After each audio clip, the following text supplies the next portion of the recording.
Assalamualaikum warahmatullahi wabarakatuh. Mitra tepangdang deui. Urang ngadongeng.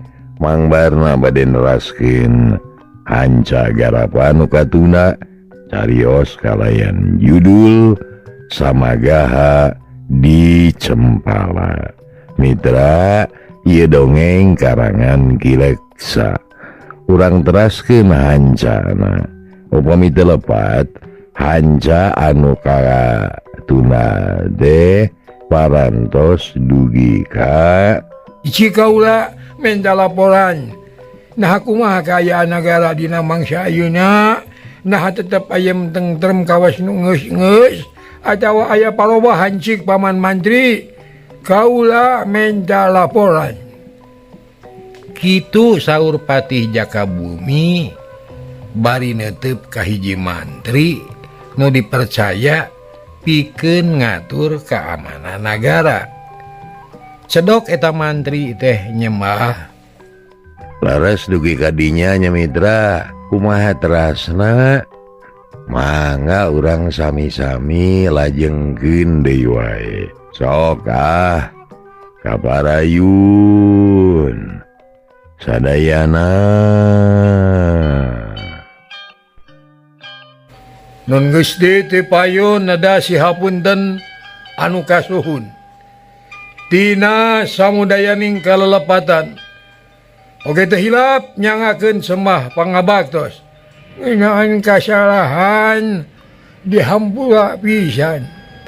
Oge pangabaktian jika ditarima paman, prakela laporannya hakumaha numutkeun paniten jisim abdi. Kaayaan negara tekedah janten emutan. Margi aman kaulanun. Teu aya bancang bakewuh, teu aya pikahariwangeun. Kitu numutkeun pamanak jisim abdi mah Gusti. Ceuk eta mantri Darya Naker. Atuh Kanjeng Raja teh rada kerung taarna.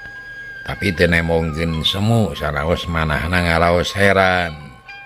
Teka tinggal ku para ponggawa malah mah pok deui ngandika. Oh syukur.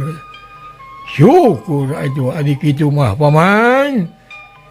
Kaula teh bunga ngadengena, tapi kumaha ngeunaan anu sajena. Contona usaha rakyat. Kahirupanana, kasejahteraanana jeung rea-rea deui cik. Kumaha kaayaannya ayeuna? Teu aya lobihna Gusti. Malih malangkung majeng tinu parantos. Pendidikan teras ngaronyat di desa-desa tos aya barudak anu ulin teu puguh. Tos daya ieu mah.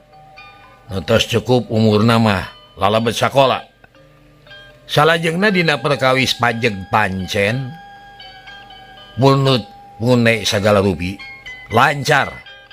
Margi rahayat parantos kagungan kasadaran anu kandel yen mayar pajeg teh penting kanggo pangwangunan di ieu nagara.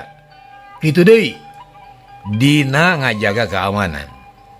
Sakumna rahayat sasarengan gotong royong ngiring tanggal waler ngajaga lingkungan masing-masing.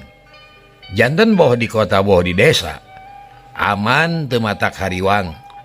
Kitu kaulanun. Ceuk mantri anu tadi tetep laporanana hade mani norolang kawas anu meunang ngapalkeun eueuh ngaranegna nyaritana teh. Kanjeng Raja ungut-ungutan ari soca mencerong ka eta mantri sarta dina manahna tumaros mah abet papaling pangjeng laporan ti panakawan anu dua. Ieu teh naon maksudna laporan ieu mantri? Kitu dina manahna tapi nu kedal mah beda deui. Paman mantri syukur ari kitu mah. Kaula teh bunga sarta kaula gede hate. Mun nya teh mah kaayaanan nagara teh aya robahna tinu geus-geus. sabab memang negeri Cempala mah geus maju ti baredo oge, tapi ciku kaula menda laporan ti nu sejen nah kumaha cek nu sejen. Nah sarua kawas cek paman mandri nu bieu kaula menda laporan ngeunaan hasil pagawean masing-masing. Raja Jakabumi mitra kaum dangu rutret ka para mantri anu ngaberes caralik ngajajar bari mano ka raja. Cedok hiji mantri nyembah barabat laporan ngeunaan rancana ngaronjatkeun hasil tatanen sarta ngalaporkeun pagawean nu geus dilaksanakeun tetela. Eta laporan teh nyugemakeun teu aya laporan goreng. Rengse nu saurang gorolang nu sejen laporan ieu mah ngeunaan hukum jeung undang-undang nagara. Eta mantri tugasna nanyirkeun hukum di sakuliah negeri Cempala. Numutkeun laporanana rahayat kabeh geus sadar kana hukum.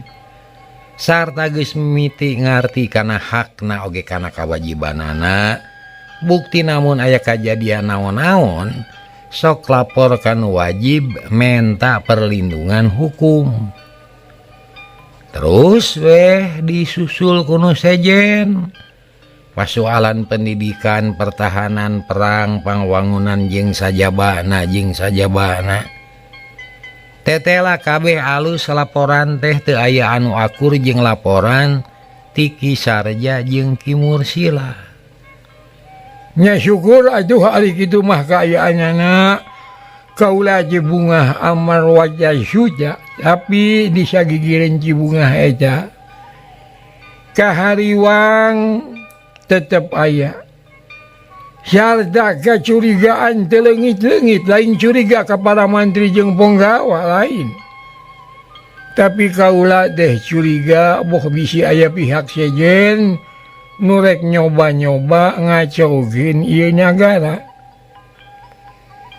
Kaula inget kana kasauran Kanjeng Raja nyatana Raden Jakalara yen ieu nagara deh kaimpen awon kata rajang hujan gede angin gede hujan gede angin gede sarta datangkalan gede loba anu runtuh tak ieu teh hiji ciciren yen ka nagara teh bakal aya gangguan boh di luar boh di jero kaula teh hariwang ieu bisi urang negeri Cempala teh sadar kana hal ieu kitu. Tewas pada karena coba nu baris datang cakulan jalan gitu. Kaula mi HP kasararea kade sing carincing pageuh kancing sing caringset pageuh iket siap sadia bikin yang hareupan sagala rupa nu bakal kajadian. Kitu saur Kanjeng Raja kacida hariwangeunana bisi ieu nagara bener-bener keuna ku hama. Kadatangan pangacau nu matak ngaruksak kana katengtreman. Pok hiji mantri nempas memeh ngomong teh nyembah heula. Leres kaula nun Gusti kahoyong abdi oge nagara deh sing aman we salalamina. Ulah aya Pancabaya, ulah aya huru-hara, ulah aya kekacauan apaan barentos karaos ku urang sadaya senang tenang ayem tentrem ari nagara aman mah. Ih, sanajan kaula ge kitu ari kahayang mah. Malah kaula percaya boro-boro jalma anu waras sarta cager pikiranna. Najan nu pikiranna keur ngaco ge dari kahayangna mah tapi apaan kena ku paribasa manusia masuk kena ku Allah gingsir sarta aya alam papasangan teh aya beurang aya puting aya lalaki aya awewe aya bagja aya cilaka aya aman aya kacau tah palebah kacauna anu dipikasieun. menyayunya negara urang dianggap aman kade ulah lalawara ulah kayong-yonyan ulah kena aman terus weh jadi pohon karena kewajiban dah ieu teh bahaya ieu teh bakal cilaka leuwih tinu geus sabab anu balangah jeung lalawara umumna henteu boga kakuatan nu majak poma sakali deui sing jalincing pageuh kancing sing iadna ulah cileureun bisi aya pihak-pihak anu hayang ngaruntuhkeun kakuatan urang. Ceuk Patih Jakabumi nu kiwari jadi raja di Cempala reang para abdi seja ngiringan bari rampak sembah Pak alus-alus mitra kaum dangu tapi aya saurang anu mahiwal batur mah madep ka Kanjeng Raja manehna mah sirahna dengdek mata we meletet bari muril-muril kumis beungeutna taya robahna kawas beungeut batu es tuning teriuk-riuk eta jalma taya lian Iwati Braja Geni anu memang hatena teungeunah nenyo kaayaan nagara kitu teh manehna asa capek gawe teu kapake asa teu diajenan teu dihargaan mimitina mah ku raja teu dipalire tapi sangeus lila ditunggu omonganana eta Braja Geni anger ngahenen heuh api lain teu milu sawala Kanjeng Raja ngareret ka Braja Geni kaula teh cenah balaporan ti Ki Adi kumaha eta pamendak salila badi soca Jakabumi mencerong umumna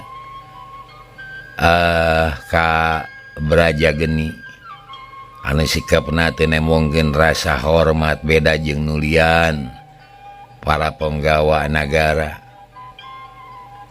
ditanya kitu teh teu buru-buru ngajawab kalah ngagilirkeun sila terus ngadehem bari ngusap janggot pok ngomong teu karana nyembah heula poho kana tata krama kerajaan sopan santun teh teu dipake nunggu sedih Kanjeng Raja nah make seureng mudah lah raja mah calik-calik we dina kursi gading gilang kencana walai naon-naon kantun nyuhunkeun aya pangersa kantun miwarang tegedah sesah-sesah nun kitu cek Braja Geni lemes ari basa anak teh mah tapi da teu cukup ku basa tata kasopanan teh kudu dibarengan ku hate nu ikhlas pikir anu bersih hal ieu bisa kagambar ku rengkak paripola atawa sikep dina nyarita sabab najan nyaritana sopan basana lemes jeung bener ari ngomongna bari nulak cangkeng mah heuh asa teu merenah komo jeung wirahma sorana anu memang beda ti batur hal ieu teh karaoseun ku Kanjeng Raja apaan Jakabumi teh lain budak leutik lain kolot anyar-anyar geus legok tapak genteng kadek atuh ku sakitu ge geus bisa maca kumaha eusi hate Braja Geni ayeuna Paman Patih nah bersasauran kitunya dikira jadi raja cengunya nya dikira kaula teh bungah nampak pancen di Kanjeng Raja anyom henteu teu bungah teh sugema malah mah hate kaula teh pinuh ku kahaliwang pinuh ku kasieun jeung kahon sewangan ari sabab kaula mah lain atoh tapi bingung lain bunga tapi susah bingung jeung susah sok sieun teu bisa ngalaksanakeun pancen sakumaha miste ela temen wirang temen isin temen ku Raden Anom kaula teh melang haliwang Soksieun aya karaman anu teu bisa diungkulan ku awak kaula. Ari sabab sok sanajan kaula geus kolot. Tapi tetep we ari dina ngajalankeun pamerintahan nagara mah asa berat-berat pisan. Dah kitu kaayaan kaula teh Paji. Kanjeng Raja kapaksa terus terang. Yen saknya nama seungah narima pancen jadi raja teh. Tapi Braja geni mah kalah ngagak-gak seuri. Lain seuri cirining bunga tapi seuri aya maksud jeung seurikeun.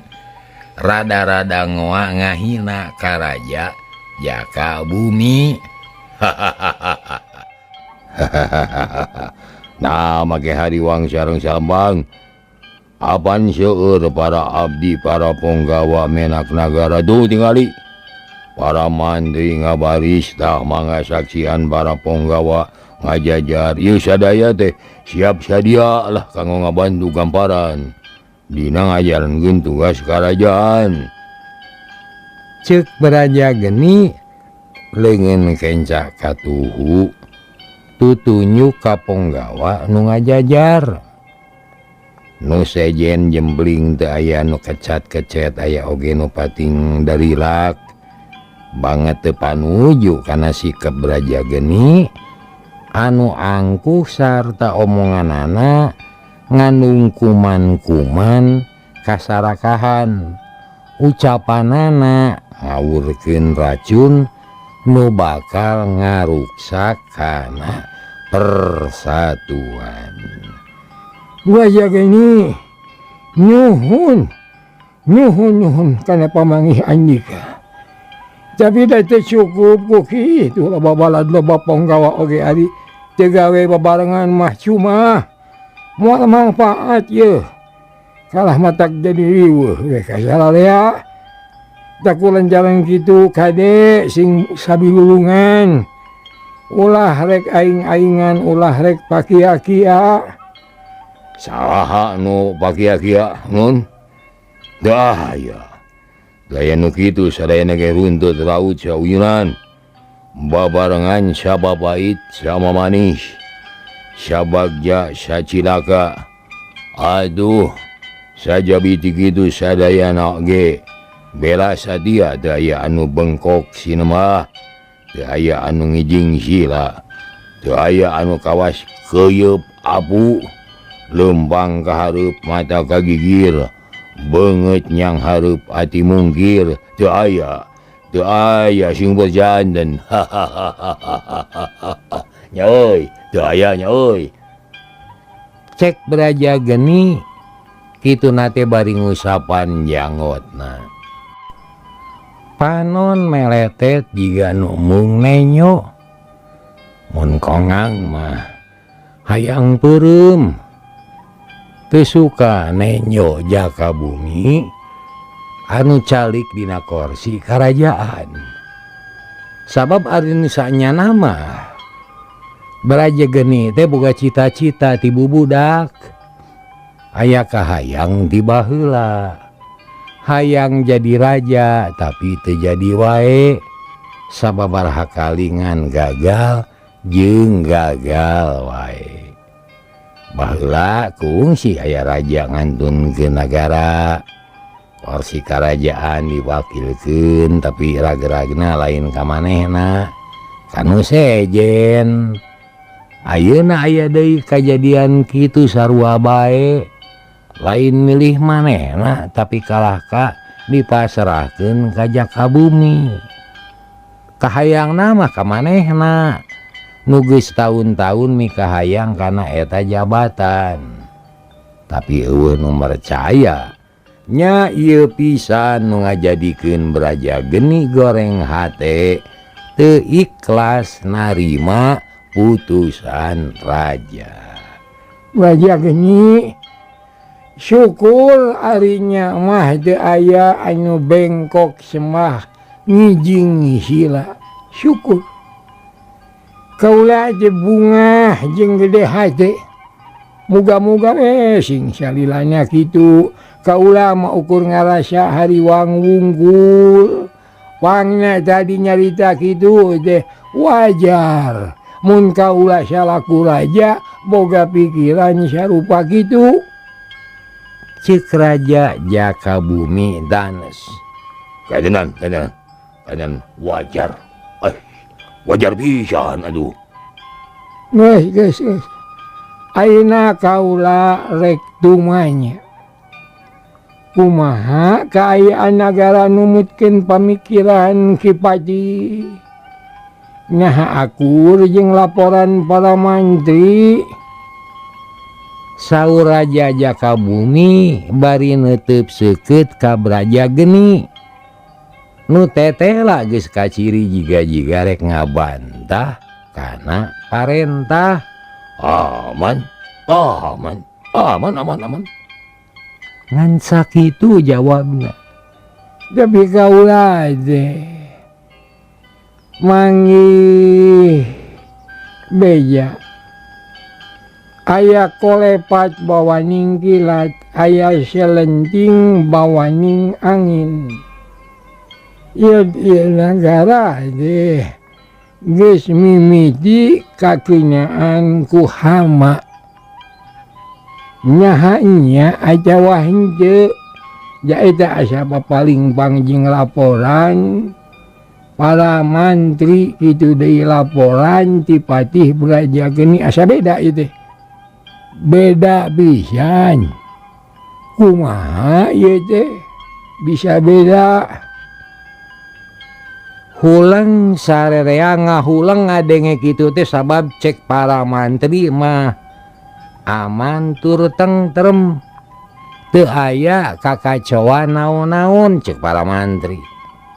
Tapi ari saur Raja Jakabumi, nagara geus mimiti kaasupan hama nu hartina najan saeutik geus aya kakacauan. Tekung silila jarompena. Pop Braja Geni nyarita. Mun geus di ari kakacauan mah memang aya. Tapi daya hartosna upama dibandingkeun sareng kaayaan anu sejenna jamak we aduh jamak ngan ukur aya nu cawa ciwit caletat caletit sakedik mah gitu da moal aman pisan aduh sejabat di kitu da kapungkur oge adi karaman aralit mah aya. Tapi upami dibandingkeun sareng kaayaan sakumna masih kene kasebataman. Mun gitu di 100 desa aya karaman, di kota Mahabu Garong, di kampung Pagebug anu maot, anu gering nu kapalingan sareng sajabana, ta eta mah nya teu aman kasebutna deh. Tapi da ayeuna mah namanya dugi ka ateul wungkul lah, mun ateul mah dah ceuhil lah gitu. Mun dina salira teh mah can jadi cenang, can bisul mana komo lamun kasebat. Borok mah wah tebih kene karek katul sakedik jamak we moal madak naon-naon moal ngaganggu kana keamanan negara. Cek Braja Geni tanes naker ngaregregen manah Kanjeng Raja. Nya syukur atuh hari kitu mah kaula aja bunga sarta hate regreg deui. Ngan poma mun aya naon-naon teh ulah dianggap endeng. Kudu buru-buru laporan supaya gancang-gancang kaungkulan. Mun diibaratkeun kulit teh mah ulah di daguan tepi ka borokna gitu.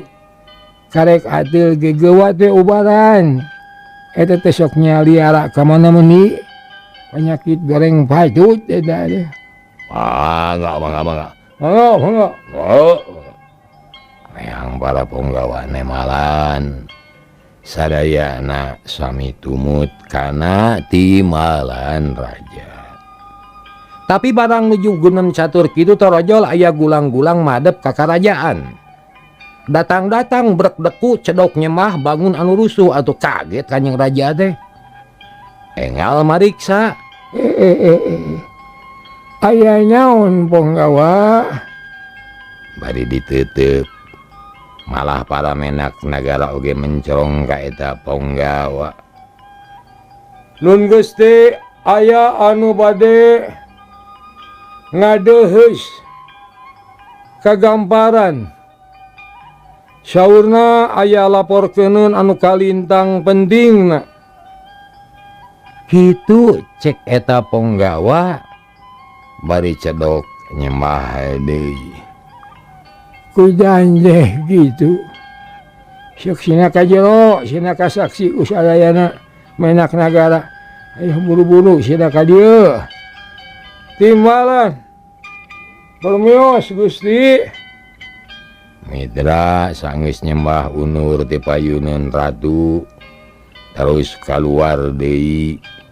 Tekung silila torojol Ponggawa tadi teh datang deui bari ngiringkeun hiji jalma. Milik kana papakeanana sidik urang padesaan. Berek deku ngeluk tungkul terus nyembah. Coba ka hareup ulah asa-asa. Pok nyarita. Aya naon? Nun Gusti, hapunten anu kasuhun abdi kumawantun dumuheus ka gamparan jalanan abdi teh hoyong langsung sumangem ka gamparan. Cek eta jalma bari acong-acongan nyembah. Nya syukur. Ari kitu mah pok atuh geura caritakeun. Nyaha aya naon pangna datang ka dieu je. Kanjeng Raja geus teu sabar palai geura uninga. Mang Gusti, abdi teh kongsu di kebon nya Gusti. Di jalan teh menak layon ngagoler bira kamalir. Lajeng ditaroskeun ka rerencangan saurna eta teh korban katelengesan jalma jahat. Nu akhirna teh ngolampreng di nagara. Korban teh parantos seueur Gusti. Aya nu digarong hartana, aya nu diala nyawana, oge aya nu digadabah kahormatanana. Kitu kaula nun. Cedok si lalaki teh nyembah. Plong aduh hatena ngemplong. Lantaran geus bisa ngabudalkeun eusining ati ngalaporkeun naon-naon nu geus kanyahoan ku manehna. Mitra we Raja Jakabumi dugi ka colohok bengong asa teu percaya karena eta laporan. Ari sabab ieu pisan apantas disawalakeun sarta sakumaha anu kasaksi yen sakumna para mantri laporan yen nagara estu aman taya kuciwana. Patih Braja Geni jeung para Ponggawa sejena gogodeg teu nyana bakal kitu jadina. Sasat naranyangan maranehna puguh we jajantungna teh mani ratug. Hatena pating sareblak sok sieun Kanjeng Raja benu. Ai. Mayu. Kelangan urang tanya ku kaula. Ilaha eta teh kajadianana geus lila ajawa acan. Saur Raja bari mencerong kanu laporan. Dinten ieu Gusti. Cek eta jalma bari nyemah. Patih Braja Geni. Itu deui ka para Ponggawa sakabeh. Coba paluruh sarta pariksa sing tulaten. Hayo ka itu. Nah nya adawa henteu ieu kajadian teh. Mun bener aya penjahat di jero nagara tangkep. Bawa ka karaton. Urang tibanan hukuman anu satimpa jeung kalakuanana. Lamun beunang hirup-hirup bawa ka dieu. Mun teu beunang hirup-hirup bae ge aya salahna. Prak jalankeun. Mangka waspada. Ulah boga rasa ya nagara aman tuluy jadi lalawora. Bisi cilaka ulah kitu. Cek Kanjeng Raja rada benu. lantaran laporan para mantri gening papalimpang jeung laporan lalaki anu dieu. Atuh reang naremalan barinya remah loba anu teu wani cengkat bakat ku isin ku ratu. Malah Braja Geni ge rada eraeun harita mah. Lantaran asa diwiwirang kuno laporan bieu. Teu panjang cumarita. Harita kene merbayaksa dibubarkeun buriak para menak kaluar ti karaton baralika imahna masing-masing. Kitu deui Braja Geni ngagedi gelempang bari muruku sunu samutut ngaheum-heum amarah amek ka hiji lalaki nu langsung ngahadap ka raja teh. Cek gerenengna kurang ajar cenah saha eta teh kumaha wani ngawiwirang ka aing. Geus puguh nagara mah aman, hayu dibejakeun teu aman, make jeung ngabejakeun aya korban sagala. Awas ieu rasakeun ku aing mah. Braja Geni kukulutus hatena mentegeg. Jajantungna ratug beungeutna asa beureum. Barang keur leumpang kitu gok jeung hiji pagawe karaton. Leumpang sorangan bangun rusuh. Emang, eureun heula. Braja Geni ngeureunkeun eta jalma. Atuh reg eureun cedok nyembah katara bangun anu gugup sabab tara-tara ti sasahari. Bet dieureunkeun di lebah dinya. Pade aya pikir saeun naon Juragan Patih? Teu tenyo. Aya jalema make pakaian hideung. Eta teh tas ngadeuheus ka Kanjeng Raja. Kumaneh tuturkeun ka mana balikna? Sarta di mana imahna? Mun geus kanyahoan kalayan jelas maneh kudu buru-buru laporan ka kaula. Dah, sakitu. Cek Braja Geni bari nunjuk kanu keur leumpang. Nyaeta hiji lalaki nu tas ngadeuheus ka raja teh. Oh mangga Gusti mangga. Tengalna bari teu weleh dodongkoan. Yung, tudurkeun ayeuna awas. Ulah tepi ka katinggalin tabak. Cedok eta prajurit teh nyembah terus lempang gancang nuturkeun hiji lalaki nu tas lapor teh ka raja. Ari Braja Geni makebat ka imahna rek disalin heula papakean sarta rek nyokot kuda. Mitra gancangna carita prajurit anu menang pancen teh terus ngukuntit lalaki anu balik ka lemurna tetela jauh ka pakampungan. Jalana pungkal pengko nanyak mudun sakapeung kudu nyorang jalan satapak anu barala. Nya akhirna kapanggih eta jalma teh asalna ti hiji desa nu tayalian iwati desa Mancala. Membaheula 10 tahun ka tukang gungsi diranyah ku 2 garong teh. Malah cek kerenteusna eta prajurit di dieu cenah geuning imahna teh keunah. Gampang da moal ka mana mani deui tangtu babadi nyusulna. Cek prajurit anu dititah nuturkeun teh bari terus balik deui ka karaton. Leumpang salse bangun taya karingrang. Sadatangna kanu dituju langsung laporan ka Patih Braja Geni. Sarta dibejakeun sakurnu katenyo ku manehna. Ari Braja Geni sanggeus nampa laporan kitu teh terus ganti pakaian. Celakana kuda beretek negarakeun kuda ngajib ka desa Mancala. Maksudna rek ngabuktikeun hanya di eta desa teh aya karaman. Aing mah teu percaya. Sabab Cempala teh aman di bari teh oge. Cek hate Braja Geni bari terus ngalumpatkeun kudana. Teu kacatur di jalana. Braja Geni anu nyamar cara urang desa geus tepi kanu dijugjug. Jero turun kuda dicangcang dina tangkal kai. Manehna lumpang ngagandeang muruh ka hiji imah nu dituduhkeun ku mata-matana teh hareupeun imah pok uruk salam Sampurasun. rampes tembal pribumi bari mukakeun panto anak breh teh lalaki anu tadi laporan teh ret ka semah terus nanya bari melong bade ka saha Aja hoyong tepang sareng salia.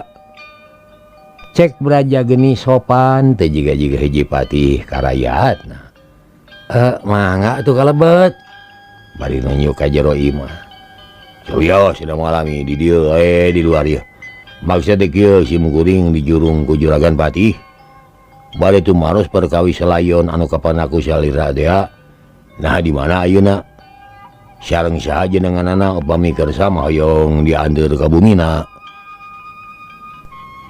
mitra kaum dangu eta lalaki katara rada ngajenghok tapi teu katutuluyan pok ngajawab tanda senaker oh di itu di bumina nuju di Pulasara ku kulawargina nanging duka tos dikubur duka teu acan da tadi mah nuju pada ngariung-riung atuh bilih palai ngabuktoskeun nya mangga ku sim kuring dianteur cek pribumi bari juru turun kaburuan Ayo atuh. Wayahna andir heula sakadapnya. mitra teu talangge Bral duanana miang maksudna rek nampo layon teh Braja geni hayang ngabuktikeun nya henteuna di perjalanan teu loba omong nganteur lempang ngagedig Braja geni ngicilik paneuri teu kungsi lila gok kanu dituju ka sampak teh loba keneh jalma Braja geni ngarahuh dina hatena percaya yen aya korban jiwa tapi Braja geni can yakin nahnya maut teh kuno jahat atawa lain nya harita Braja geni dibawa ka jero kuno ngantirna kasampak teh layon geus dibungkus malah geus sadia pasaran rek dibawa ka astana Braja geni teu loba tatanya da kusakitu ge geus yakin yen nu mau teh aya ngan anu hayang bukti teh nahanya ditandasa kuno jahat atawa kumaha bering atuh layon teh pada ngiringkeun digotong ke astana diiring ku kulawarga jeung tetangga katut sobat-sobatna boh nu deket boh nu jauh nu kabejaan mah daratang Braja geni jeung nu ngantirna lempang paneuri pisan barang tepi kanu dituju Braja geni ngajak eureun atuh reg eta lalaki teh eureun pok nanya bade aya pikir saeu naon kaula teh moal milu ka astana ieu keun beda geus yakin aya ngan kaula panasaran keun hayang nyaho tempatna di mana kapanggihna layona oh mangga da tetebih ti dieu cek eta lalaki terus mengkol mapai jalan satapak anu remet ku raramu jalan ku Braja geni teh dituturkeun teu kacatur di jalana gok tepi kanu dituju rag duanana eureun nu nganteur nerangkeun yen di dinya kapanggihna layon teh Braja geni rara-tereret nyawe ledug loba tapak jukut busik anu ketincakan jarong jeung saliara rebah sarta aya keneh sesa-sesa getih anu ucrat acret tah ieu getihna teu bersih panginten da tadi teh dipiwarang dibersihan di ruang supados ulah katingali cek eta lalaki bari nunjuk atuh ku Braja geni di titenan kalayan api knaker deui nya bener. Kaulah percaya di kieu mah ieu. Tapi coba terangkeun naha sabaraha urang anu jahatna, saha ngaranna, kumaha dedeganana. cek Braja geni bari melong ka eta lalaki aduh punten wae da nu jahatna mah teu terang duka sabaraha urang duka saha ngaranna oge teu terang dedeganana da unggal aya kajantenan ge ukur wartos wungkur cek eta lalaki bangun rewasin ditanya gitu teh hari gitu naon sababna anjeun lapor langsung ka raja. Nah teu bisa mun lapor ka kuweuh heula adawa ka ponggawa sejena anu boga kewajiban bikin ngajaga keamanan. Cik jawab anu jujur. Naon itu sababna? Mitra ditanya gitu teh eta lalaki colohok bengong. Hatena ngarasa sieun bisi manehna dibinasa ku batur. Dumeru masa geus lapor langsung ka raja tapi da aya sababna. Atuh pok ngajawab satara basna. Margi kajantenan kieu teh tos sering gitu. Sakumaha anu dilaporkeun ku sim kuring ka raja. Yen aya nu diala nyawa direbut harta sarta digadabah kahormatanana. Pangna sim kuring langsung lapor ka raja. Bongan lapor ka ponggawa mah atanapi kanu sanesna mah tara aya jawabanana. Tara aya tuluyna. Teu aya pitulung keur anu cilaka bujeng-bujeng ngalongok gitu. Ih damang we di wartosan teh. Nah make kudu ditulungan wae ku pamarentah. Apa di desa-desa teh geus disadiakeun para pemuda anu dilatih anu dilatih ka prajuritan piraku teu mampu ngungkulan anu kitu patut. Duh ka teu terang. Jawab eta lalaki ponok. Mitra kaum dangu sajongjongan jempe teu aya anu nyarita.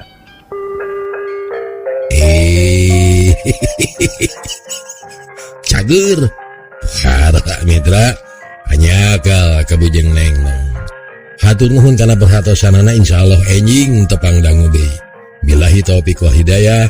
Assalamualaikum warahmatullahi wabarakatuh. Ciao.